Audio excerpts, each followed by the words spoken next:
करने जा रहे हैं work done by variable force. अभी तक कल से हम पढ़ रहे थे work done by constant force. जब हम work done by constant force पढ़ रहे थे तो हमारा जो वर्क डन है उसके लिए जो एक्सप्रेशन निकला था वो निकला था ऐसे, W is equal to F S cos theta, या हमने इसको फिर ऐसे लिखा था W is equal to F dot S, dot product of the force and the displacement. Constant forces जो है they are rare in nature. बड़े कम फोर्सेस जो होते हैं वो कांस्टेंट फोर्सेस हैं। मैक्सिमम फोर्सेस जो होते हैं जो आपको which you encounter forces, maximum forces are variable forces. Maximum forces क्या फोर्स होते हैं? वेरिएबल फोर्सेस, जो चेंज होते हैं, जो एक जगह पे एक वैल्यू होता है उनका, दूसरी जगह पे क्या होता है? दूसरा वैल्यू। तो इसीलिए हमें इस क्वेश्चन की जरूरत पड़ी, work done by a variable force. What is a variable force? A force which continuously changes its magnitude as well as direction। वो फोर्स जिसको एक पॉइंट पे एक मैग्नीट्यूड होगा, दूसरे पॉइंट पे दूसरा मैग्नीट्यूड होगा, तीसरे पॉइंट पे तीसरा मैग्नीट्यूड होगा, या वो फोर्स जिसको एक पॉइंट पे एक डायरेक्शन होगी, दूसरे पॉइंट पे दूसरी डायरेक्शन होगी, तीसरे पॉइंट पे तीसरी डायरेक्शन होगी, that force is called as what force? What force? Variable force. क्योंकि फोर्स वेक्टर है, इसका मैग्नीट्यूड भी है और डायरेक्शन भी है। Such type of force is called as what force? Variable force.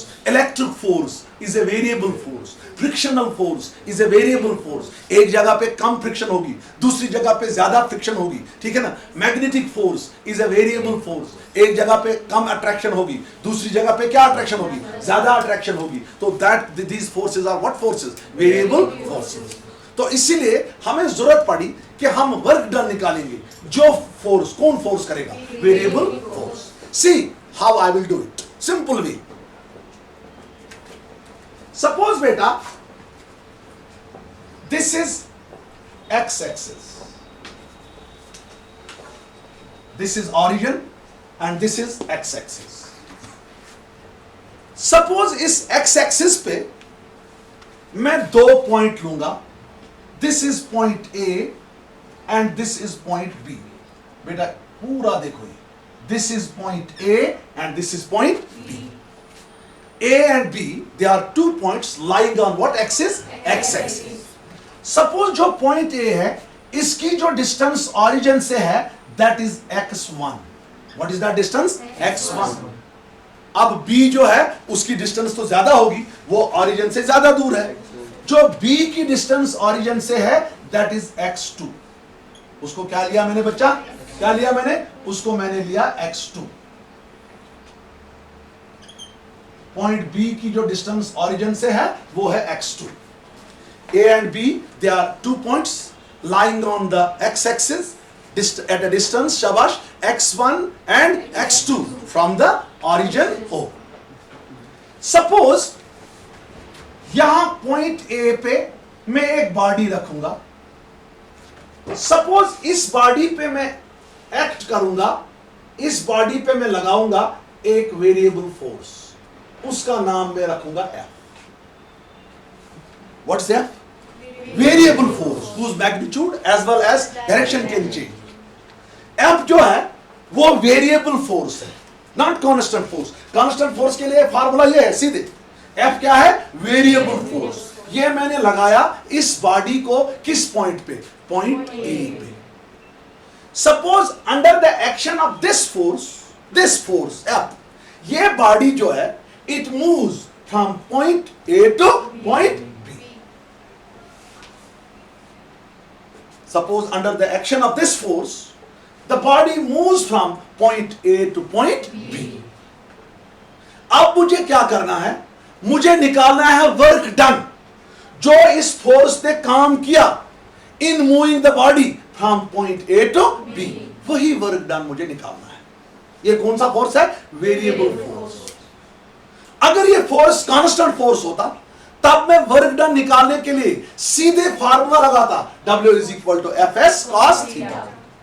क्योंकि बेटा ये फोर्स जो है ये कांस्टेंट फोर्स नहीं है, ये कौन सा फोर्स है? Variable force. तो मुझे कुछ और चीजें करनी पड़ेगी in order to calculate work done. यहां तक तो आपको समझ आया? F क्या है? Variable force acting on a body at point A, which is at a distance of x1 from the origin.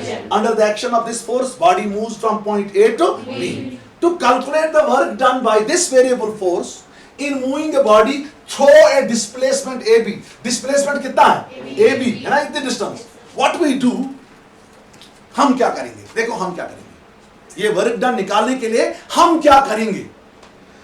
A से B तक जो ये डिस्प्लेसमेंट है, A से B तक जो डिस्प्लेसमेंट, इस डिस्प्लेसमेंट के हम छोटे छोटे टुकड़े करेंगे. We will divide the displacement AB into large number of small elements. In elements को कहते हैं हम लेंथ एलिमेंट्स. क्या कहते हैं? जो A से B तक ये डिस्प्लेसमेंट है, जो A से B तक ये डिस्प्लेसमेंट है, इस डिस्प्लेसमेंट को हम छोटे छोटे टुकड़े करेंगे. These small parts they are called as length elements. Suppose हर एक लेंथ एलिमेंट का जो हर एक लेंथ एलिमेंट की जो लेंथ है that is dx. A से B तक जो डिस्प्लेसमेंट है, इसको मैंने छोटे छोटे टुकड़े कर दिए. ठीक है ना, छोटे छोटे टुकड़े. तो ऐसे टुकड़े कर दिए मैंने इसके कि हर एक टुकड़े का जो लेंथ है, हर एक टुकड़े की जो लेंथ है वो क्या है? dx, vector dx. सपोज एक टुकड़ा जो है वो यहां पर है, उसका नाम मैं रखूंगा pq. इस टुकड़े की भी जो लेंथ होगी that will be dx. इस पार्ट की भी जो लेंथ होगी that will be dx.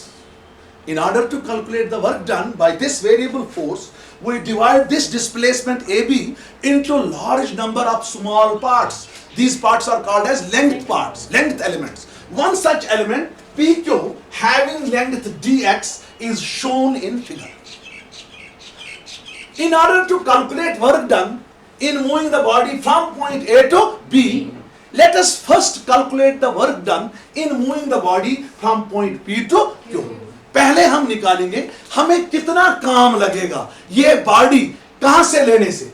P से Q तक. ये P है, P पे बॉडी मैंने ले ली, यहां पर मैंने इसको यही फोर्स अप्लाई किया F. अब देखो बेटा, सपोज ये लाइन मेरी है, स्ट्रेट लाइन. यहां देखो, सपोज यहां फोर्स का वैल्यू 10 न्यूटन है, यहां फोर्स का वैल्यू जो है वो 20 न्यूटन है. इस पॉइंट पे नजर था हुआ, यहां कितना है? 10 न्यूटन. यहां कितना है? तो फोर्स क्या है? कांस्टेंट है कि वेरिएबल है? वेरिएबल. शाबाश. इसका मतलब है यहां से यहां तक जब हम गए तो फोर्स का जो मैग्नीट्यूड है वो चेंज हो गया. ठीक है बेटा. सपोज यहां पर एक पॉइंट है, ये पॉइंट देखो, पूर्व से नहीं होता था ये पॉइंट.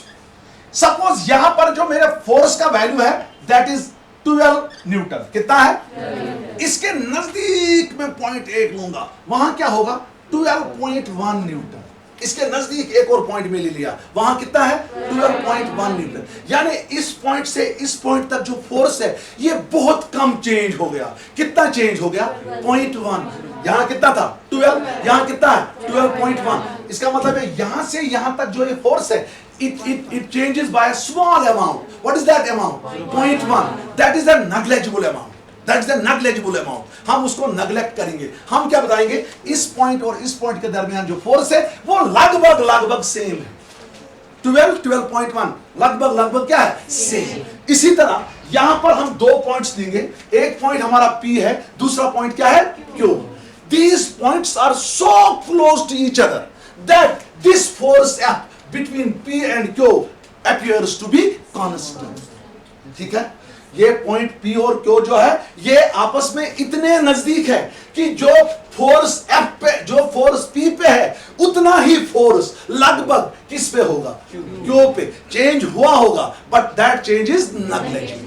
तो इसका मतलब है P से Q तक जो ये फोर्स है ये क्या रहा? कांस्टेंट. तो जब कांस्टेंट रहा हम कौन सा फार्मूला लगाएंगे वर्क डन निकालने के लिए? F dot S. F तो F ही है, S के बदले क्या है? dx. तो हमने वर्क निकाला कहां से कहां तक? In order to take the body from point P to Q. क्योंकि P पॉइंट P और Q पॉइंट जो है वो इतने नजदीक है कि उनके दरमियान जो फोर्स है वो क्या है? कांस्टेंट. हम ऐसे लिखते हैं फिर dw is equal to small amount of work done, small amount of work done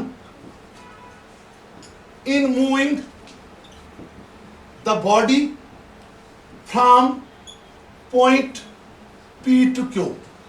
DW जो है ये मैंने काम किया in moving a body from point P to Q. चूंकि P और Q के दरमियान फोर्स क्या है? कांस्टेंट. तो हम वही फार्मूला लगाएंगे. Therefore DW as per definition of force, DW is equal force कितना है? F. ये होगा F डॉट dx. चूंकि P और Q के दरमियान क्या है डिस्टेंस? dx. चूंकि फोर्स कांस्टेंट है, कांस्टेंट फोर्स के लिए क्या फार्मूला है? W is equal to F dot S. तो यहां वर्क कितना किया मैंने P से Q तक? DW ठीक ना. DW किसके बराबर होगा फिर? F dot dx. ये मैंने स्मॉल अमाउंट ऑफ वर्क किया in moving a body from point P to Q. आपको बेटा पता है integration of dx that is equal to x. Integration of dw पढ़ाया मैंने, that is equal to w. हमें ये w निकालना है. What is w? Total amount of work done in taking the body from point A to point P. बेटा यहां देखो, total amount of work done in moving the body from point A to point B. वो कैसे हम निकालेंगे? जब हम इस इक्वेशन को इंटीग्रेट करेंगे. अब A कितना दूर है ऑरिजिन से? x1. B कितना है? x2. हम इस इक्वेशन को इंटीग्रेट करेंगे between limits x1 to x2. तब मुझे क्या निकलेगा? Total work. क्योंकि मुझे P से Q तक वर्क नहीं निकालना है, मैंने वर्क निकालना है total work done from A to B. तो मैं ऐसे कहूंगा total work done in moving the body from point A to B is obtained by integrating this equation. तो इसको इंटीग्रेट करेंगे, ये बनेगा इंटीग्रेशन ऑफ dw. ठीक है, ठीक है. अब dw वाले साइड में हम लिमिट नहीं देंगे, लिमिट देंगे x वाले साइड में, dx वाले साइड में.